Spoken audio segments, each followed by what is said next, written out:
MBBS in abroad. Apollo MedSkill 6 years of MBBS program will be completed in 35 lakhs only.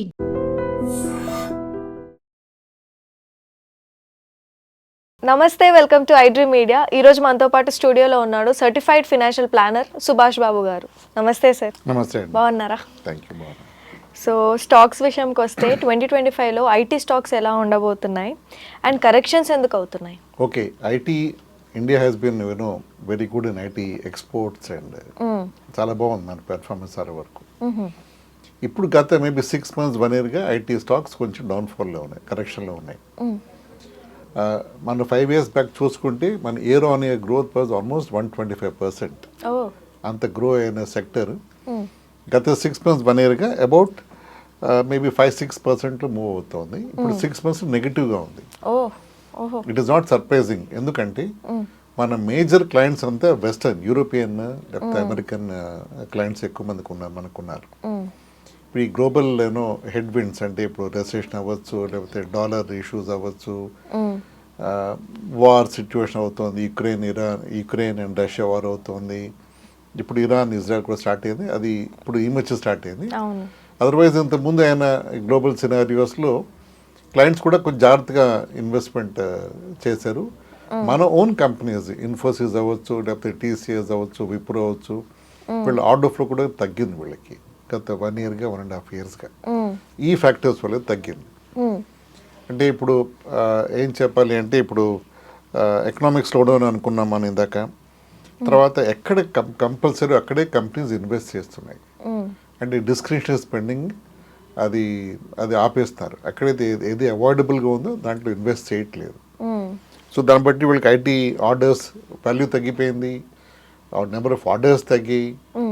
So they four ఓవరాల్గా కొంచెం mood down turn ఉండబట్టి you can say that recession ఉన్నామని అనుకోవచ్చు. అంటే IT sector ముఖ్యంగా చూస్తే కొంచెం అది స్లో డౌన్ ఉందని అనుకోవచ్చు.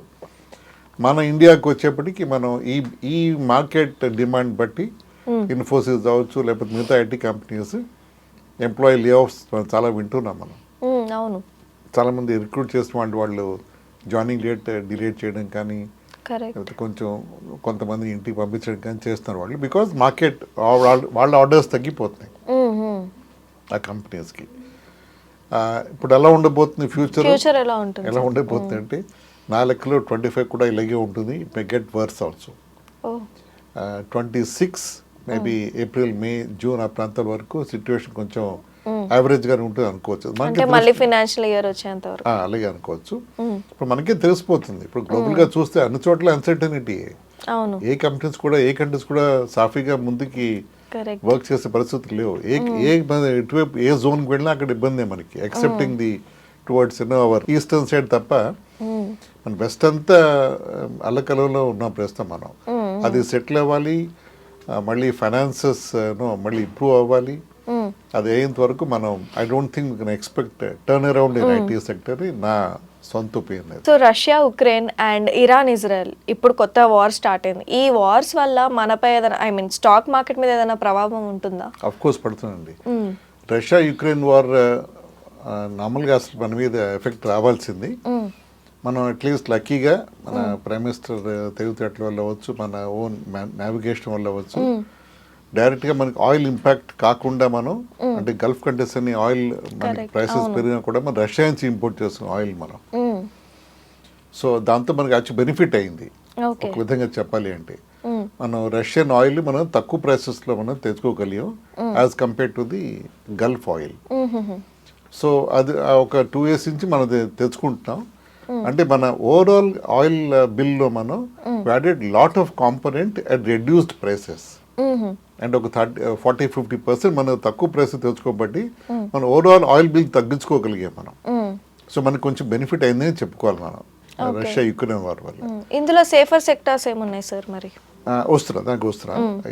ఇరాన్, ఇజ్రాయెల్ కూడా మనం మాట్లాడుకుందాం. అప్పుడు సేఫ్ సెక్టర్ గురించి మనం డెఫినెట్గా డిస్కస్ చేద్దాం. సో రష్యా యుక్రెయిన్కి వచ్చేప్పటికి ఇప్పుడు కొంచెం వార్ తీవ్రంగా అవుతుంది. అది యుఎస్ ఇంత ముందు కొంచెం వార్ అయిపోతుంది, సీజ్ ఫైర్ దాకా వచ్చేస్తాం అనే ఇంప్రెషన్ అందరికీ ప్రపంచం వచ్చింది 6 months బ్యాక్ వరకు. ఇప్పుడు యుక్రెయిన్ కూడా యుక్రెయిన్కి మళ్ళీ ఆర్మ్స్ బాగా అగ్రెసివ్గా యూఎస్ వాళ్ళు సప్లై చేయడం, యూరోప్ వాళ్ళు సప్లై చేయడం, యూకే వాళ్ళు సప్లై చేయడంతో అడిషనల్ డ్రోన్స్ కానీ అగ్రెసివ్గా వాళ్ళు యుక్రెయిన్ వాళ్ళు పోస్టర్ చేసి రష్యాని వాళ్ళు బాగా హార్మ్ చేశారు వాళ్ళు. దాంతో రష్యా డీప్గా ఇంపాక్ట్ అయ్యి ఎఫెక్ట్ అయిపోయి they are hitting back hard on Ukraine. So మళ్ళీ వార్ మళ్ళీ కొంచెం తీవ్రంగా పట్టుకుంటోంది. సో మనకి ఆయిల్ పరిస్థితి ఎలా ఉంటుంది అంటే మనది అలాగే మన రష్యా నుంచి మనం ఆయిల్ తెప్పించుకుంటున్నాం మనం ఎలాగా మనం that is going on at reduce prices. So ఇది ఇలా ఉండగా మనం ఇరాన్ అండ్ ఇజ్రాయెల్ వార్ అది అది స్టార్ట్ అయింది. అది స్టార్ట్ అయిన కారణాలు చాలా ఉన్నాయి దానికి, వెరైటీ ఆఫ్ ఫ్యాక్టర్స్ దానికి ఉన్నాయి. దానికి of course USA was one of the corner countries which was behind this whole discussions on Iran Israel మీద. సరే ఇప్పుడు అది ఆ వార్ మనకి బాగా ఎఫెక్ట్ అవుతుంది. ఎందుకంటే గల్ఫ్ నుంచి వచ్చే ఆయిల్ అంటే అది సౌదీ అరేబియా అవ్వచ్చు, కువైట్ అవ్వచ్చు, ఖతార్ అవ్వచ్చు, ఇవన్నీ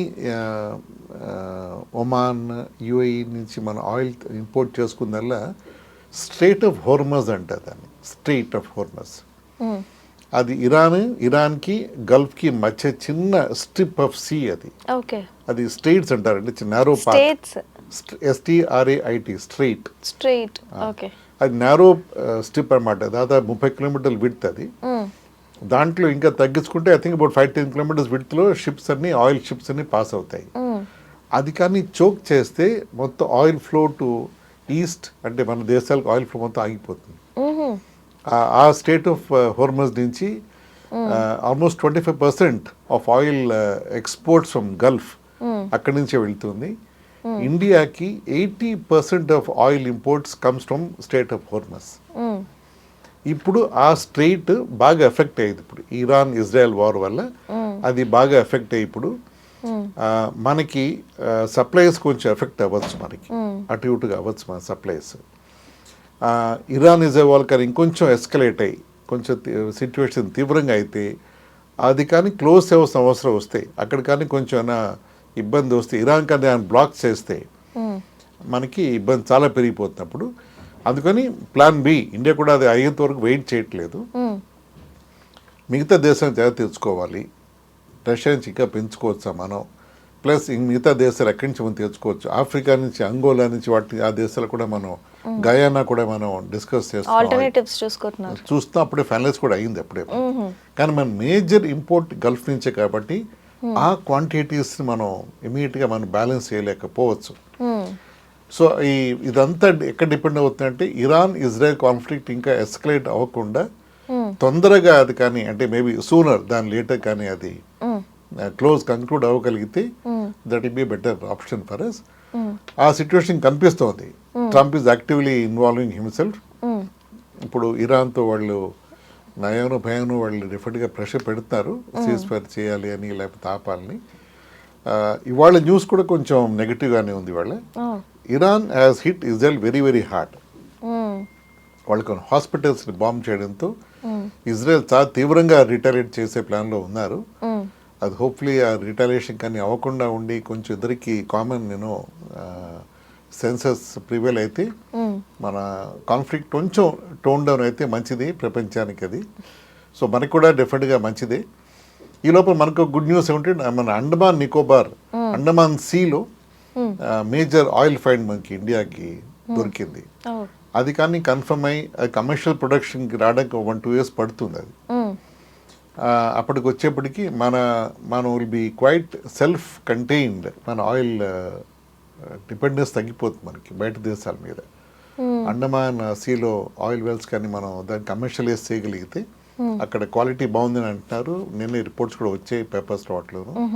అది కానీ సక్సెస్ఫుల్గా కానీ మన ఇండియా దాన్ని చేయగలిగితే ప్రొడక్షన్ కానీ అంటే ఇమీడియట్గా అయిపోదు, 1 year 1.5 2 years పట్టచ్చు దానికి. కానీ ఇప్పుడే మనకి ఆయిల్ మనకి ఎప్పుడు మనం డిపెండ్ అయ్యి ఉంటాం బయట దేశాల మీద ఆయిల్ కోసం.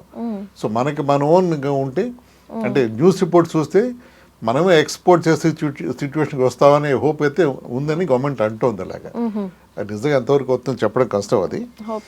సో ఇప్పుడు కానీ అది కానీ ఆయిల్ కానీ ఇష్యూస్ ఎఫెక్ట్ కానీ పెరిగితే మనకి మన ఎయిర్లైన్స్ తర్వాత మన డైలీ లైఫ్లో ఉండే అన్ని ఇష్యూస్ మనకి ఎఫెక్ట్ అయిపోతాం. మనం ప్రైసెస్ పెరిగిపోతాయి, ఇన్ఫ్లేషన్ పెరుగుతుంది, మన కమోడిటీస్, మన గూడ్స్ ట్రాన్స్పోర్ట్, ఫ్reights అన్నీ కూడా ఎఫెక్ట్ అవుతాయి మనకి. సో అవన్నీ ఇంకా అంటే అస్తవ్యస్తం అయిపోతుంది ఎకానమీ. ఇన్ఫ్లేషన్ పెరుగుతుంది మనకి. అది అచ్చా. Inflation, oil is a core. మనకి అన్ని చోట్ల ఆయిలే వాడతాం మనం. ట్రాన్స్పోర్టేషన్ వాడతాం, మ్యానుఫ్యాక్చరింగ్ వాడతాం. సో వాటన్నిటిని ఉండబట్టి మనకి ఇన్ఫ్లేషన్ పెరుగుతుంది. ఇన్ఫ్లేషన్ పెరిగితే మళ్ళీ ఇంకా మన బ్యాంకింగ్ సెక్టర్, ఫైనాన్సెస్లో వాటిలో ఇబ్బంది వచ్చే అవకాశం ఉంది.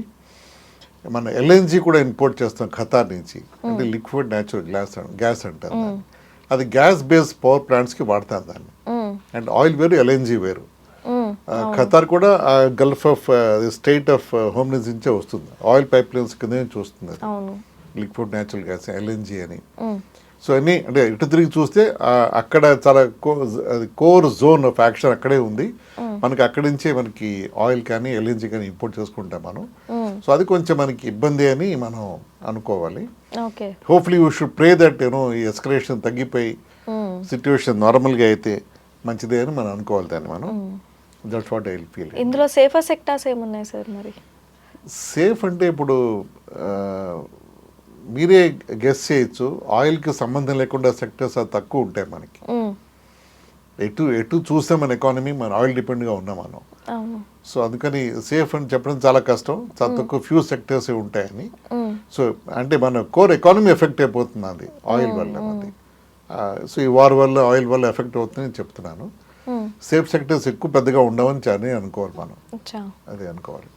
అంటే సేఫ్ అంటే మనం గ్యాస్ బేస్డ్, లేకపోతే wind based, solar based power generation, కానీ మనం న్యూక్లియర్ ఆల్టర్నేటివ్ పవర్ సెక్టర్స్కి ఆయిల్ పెద్ద క్రిటికల్ ఇంపాక్ట్ అవ్వదు. రష్యా ఎక్కువ కూడా ఇంపాక్ట్ అవ్వదు మనకి. అది వేరే టాపిక్గా మనం మాట్లాడుకోవచ్చు మనం నెక్స్ట్ టైం. అది thank you sir. Thank you.